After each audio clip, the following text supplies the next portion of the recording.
Welcome to the Storytellers, the radio show and podcast that features those who choose to leave their mark on the world through the art of story. I'm your host, Grace Sammon. I look forward to our time together today. Now, let's meet our storyteller. And welcome to episode 70 of The Storytellers with Lucca's profound memoir, Ashes to Ink. Lisa has won multiple awards for Ashes to Ink, but she's also just been recognized as a wonderful citizen of the literary community. She's just been awarded the Outstanding Women of Ostia Valley for her contributions to Borderland community in literature and in media. Today, we'll be talking to Lisa not only about Ashes to Ink, but some of her other memoirs and her amazing podcast. Lisa, welcome to the Storyteller's microphone. No, thank you so much, Grace. It's a pleasure to be here. You do such amazing work, and I want to dive in right away to your memoir, which is Ashes to Ink. Tell us about it. Well, growing up in the 1960s and 70s in the Midwest, I had sort of an idyllic childhood. And when my parents divorced, I learned that my father was gay. And it was a very unsettling time. It was not something that we would hear about in, regular everyday life. So it was a really sort of taboo secret. And it's a story that I've always known that I would tell. And what made me, after my father's death, I felt like the time was right to show how far we've come with acceptance of LGBTQ families, but we still have so far to go. I love that you put that there so succinctly right at the beginning, and you have an absolutely beautiful cover. Thank you. Book. I love that it comes with the feather. So I love absolutely everything about embracing this novel. And I think it's really important to say that the disconnect you had with, most specifically your dad, but your family in general, had nothing to do. I mean, certainly there was the discomfort of, boy, this is different. I didn't know this. But it's really about living authentically and what you felt. So share your experience of, boy, this isn't the family I thought we had. Right. And for me, the betrayal was the thing that was so disruptive to our family. And my outrage, particularly like into my 20s, I moved to San Francisco in 1982. My father moved there a year later, which was so unexpected. And I got to see his lifestyle up close and personal in a way that the rest of my family didn't. And what I realized was just how compromised my mother's sexuality was going into marriage at 19. And I felt like we were four different people that my sister's also gay. So all along in my life, we were not your usual regular family at the, Thanksgiving table, and yet my parents stayed best friends. And so what I really learned through their relationship is the power of friendship is the foundation for a really strong partnership. Even though they didn't stay married, they stayed close for all those years. So what I realized was that my father living an authentic life, being who he truly was, my mother accepting him, allowed me to be more open-minded as a young girl. And into my adulthood, it became sort of where I've landed in my quest for living true to who I am and helping others do the same. Because you do not only write, which you do beautifully, you're also a life coach. Thank you. Yes, I am. So live true coaching. So let's talk about that journey, because I think a lot of that sometimes is so much about our own personal growth, isn't it? Yes, I was a single mom. My son was 3 when I left my marriage to my roadie husband after a tour with Janet Jackson for a year. I ran off and married a roadie and moved to Tennessee, and the inevitable divorce 3 years later led me back to the Chicago area with my family. And I was in corporate marketing. I needed to support my son, and I couldn't do the kind of cool rock and roll work that I had been doing. And post 9/11, I was laid off, and I wanted to reinvent myself. And I wrote an essay at the local library for this woman who was a life coach. This is, of course, in 2001. And I won the essay contest and was given a few free coaching sessions. So I sat at her kitchen table. Back then it was all, in person. And after 3 sessions, I said, I want your job. I want to help people find out who they are, what they want in their lives, and make a plan to achieve that. So I went back to school and became a coach. I love, anybody who listens to the Storytellers knows that I love these stories of reinvention and always being open to that reinvention, because that's part of the key, isn't it? It really is. At the time, I really thought I wanted to be a writer, but I also was realistic enough to know that that wasn't going to necessarily pay my mortgage and help me raise my son. And unfortunately, that's a problem for a lot of people in creative arts, that it isn't necessarily something that's going to be sustainable as a career. What I did learn, though, was that this was something I was really gifted with, in that I had the ability to shift perspective and reframe, and I had to do it for myself first. Coaching school for a year of self-evaluation was quite a gift, because it helped me really come clean and true to who I am. So talk a little bit about that process, because in Ashes to Ink, you talk about that, and you've acknowledged that your dad is now passed on. How was that with him at the end, and what was your transformation like through that Ashes to Ink process?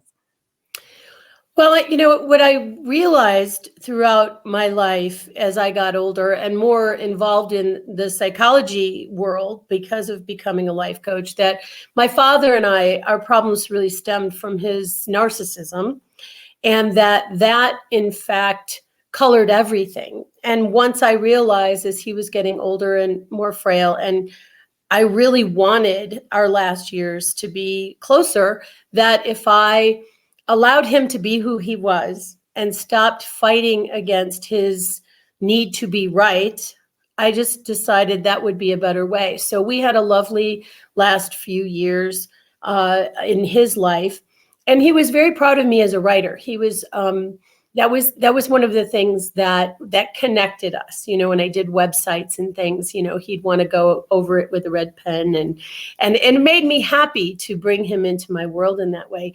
So as we got to the end of Ashes to Ink, at my father's passing, there was a lot of closure and beauty in the fact that we had reached even maybe a fragile peace, but peace nonetheless. And I really believe that all families have to come to some understanding of who each other is. These are not people you choose, at least in this world. In the other world, I believe on a soul level, we all choose each other.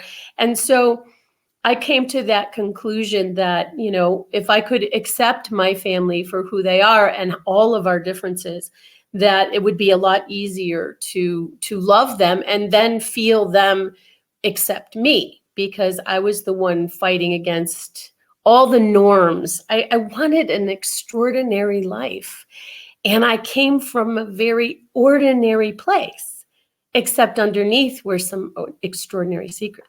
I would say that we had some extraordinary things going on there. They just weren't see, perhaps. Right. Especially in this Ozzie and Harriet, for those people who were way younger than me, they won't get that reference, but that sort of perfect world, right? Where, the white picket fences are there and the dad comes home for dinner and everybody's happy. And, on the surface you had that, and underneath there, and in fact, that was extraordinary, right? Just to have that Leave It to Beaver world in some ways was extraordinary. But then you have this complexity is something extraordinary as well. You chose memoir, and that's something you like and use in other parts of your writing as well. I love that you wrote an epistolary memoir, because most people, I bet, who don't come out of a Catholic tradition don't know what epistolary means. So I grew up with the letters and the epistles. The epistles, yes. So tell me a little bit about why memoir, and then why an epistolary memoir. Well, why memoir? Because I have made some, sometimes reckless and rebellious choices, I have a very interesting collection of stories to tell. So I have something to draw from. And I always have found it easier for me to write from true life than to make things up. Although I'm open to down the road, maybe writing a novel. When it comes to the epistolary, Mark and I, my partner, we had been friends for many, many years. And when we finally got together, and I always had a secret crush, when we finally got together, I had saved all the emails that we had written to one another. And I printed them all out. And I had just moved back to California, and we sat on a beach and just passed pages back and forth, not in any kind of order, just reading stories. He's also a writer. And there were these lovely passages and rants about life and love and God and parenting and purpose. And I didn't want to be the only one to ever read his beautiful words. And I felt like they told a story. And we talked with a writing coach, actually, and said, we want to weave these into a book. And she started reading them. She said, I think they tell the story. And so what we did was put them in chronological order. And actually, the entire book is our emails to one another over a period of 10 years.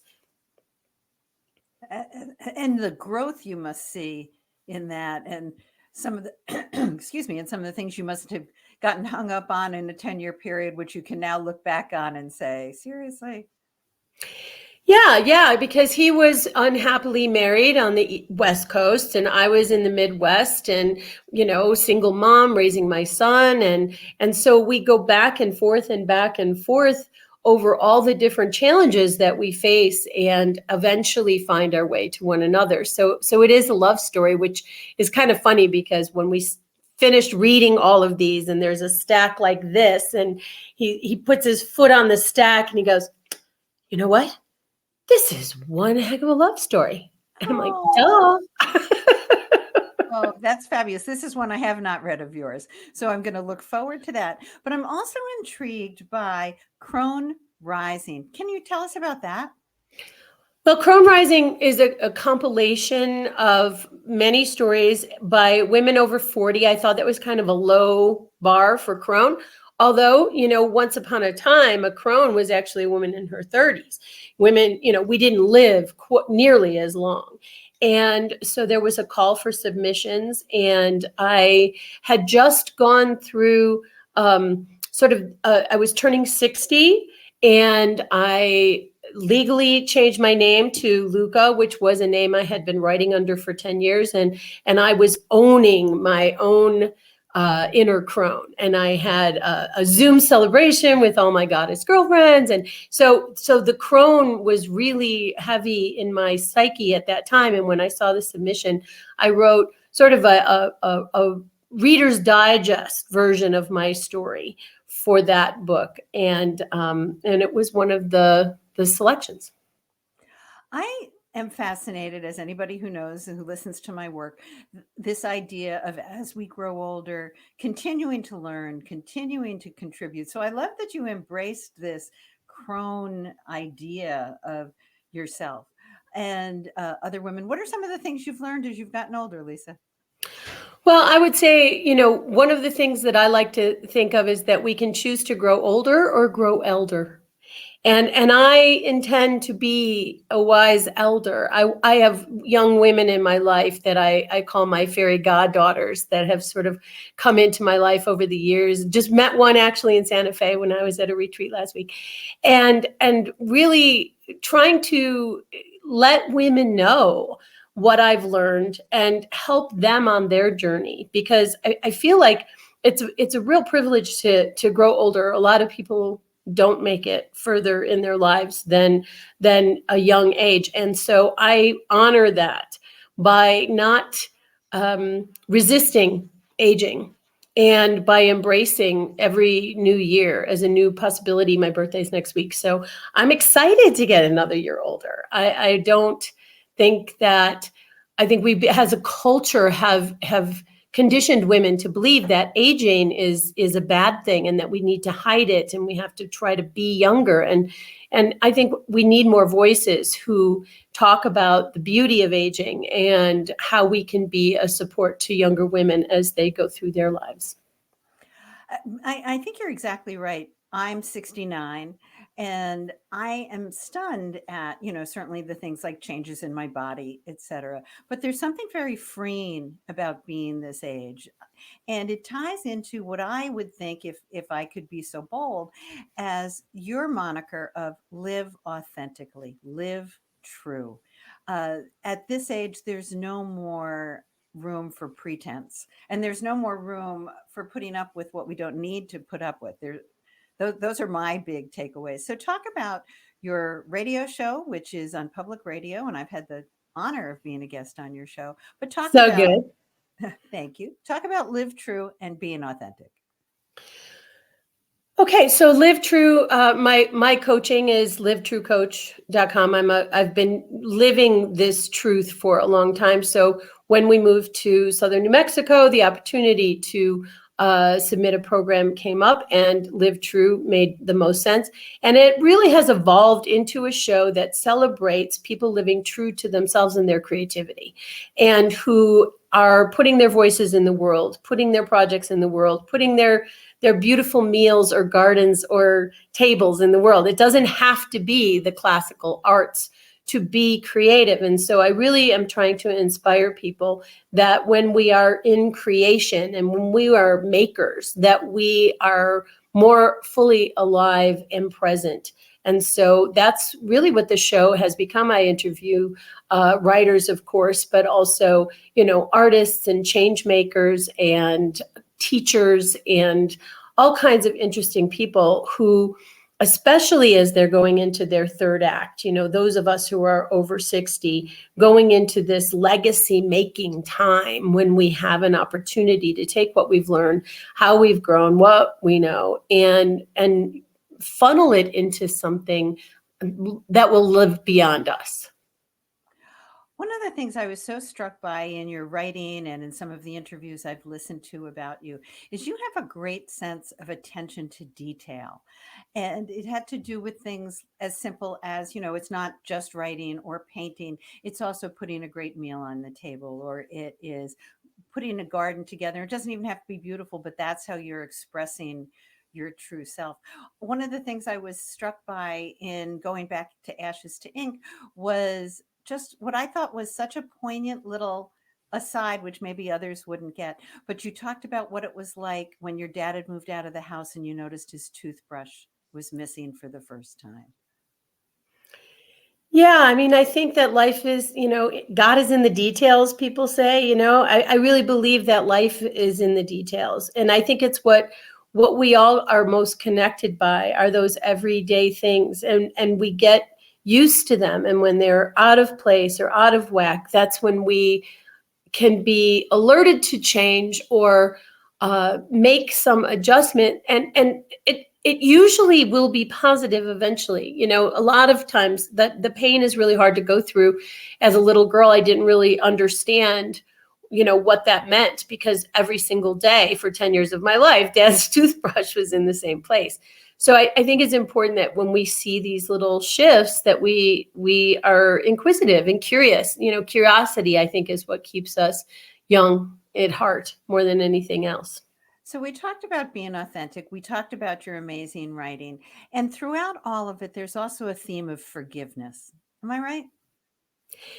Yeah. I think more than anything, we have to forgive ourselves. We are all flawed humans, and certainly there is a forgiveness of my father, but I'm really clear that even though he doesn't maybe even quite accept my apology, I didn't really do it for him. I did it for me. I think we unburden ourselves when we forgive, because holding hostility against another person doesn't really hurt them. It hurts us. So forgiveness can be a beautiful release of anger and pain and fear. And it doesn't excuse neglect or abuse. It certainly doesn't. But it does make us better humans and allow us to be free when we can let go of that anger. Free and authentic. Yes. Lisa, it has been such a pleasure having you. Right as we wrap up, tell me something quirky about yourself that people might not find out about you on your website or somewhere else.